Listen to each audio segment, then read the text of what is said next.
Salut, c'est Trado. Voilà ma vidéo de mise à jour pour l'or. Voilà une séance qui a pu donner satisfaction à tous les intervenants, les haussiers comme les baissiers, puisqu'il y a bien eu reflux au contact du haut de la fourchette d'Androse noire, et il y a bien eu rachat des plus bas une fois qu'on a perforé la moyenne mobile à 20 séances. Donc clairement, c'est une séance pour pas grand-chose, si ce n'est pour entériner la présence de résistance graphique et technique importante. Cependant, on remarque quand même que l'essentiel est sauf puisqu'on clôture au-dessus de la M20 et puisqu'on est au-dessus de la M20 et que celle-ci n'est pas baissière, au moins on peut dire que la tendance baissière est endiguée. Maintenant, pour que l'on soit en tendance haussière, il faudrait que la M20 devienne croissante. Les indicateurs techniques restent aussi mitigés. Le MACD est positif mais sous son signal.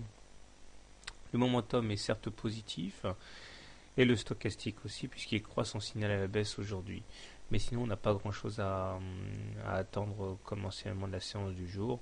La tasse avec Hans est toujours valable, le canal mauve l'est tout autant, et l'alignement, le parallélisme de la Bollinger supérieure et de la Bollinger inférieure tend à montrer effectivement qu'il y a une réduction assez forte de la volatilité.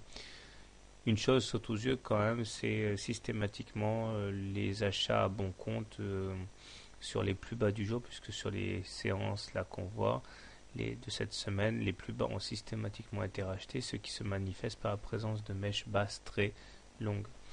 Donc si vous êtes haussier, eh bien, je pense qu'il vous faut acheter les incursions en deçà de la M20. Si vous êtes baissier, il vous faut vendre.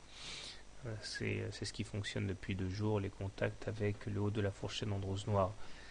Maintenant, pour avoir une vague idée de ce qui se passe sur une échelle de temps plus vaste, eh bien, en hebdo, il n'y a pas photo, c'est bien.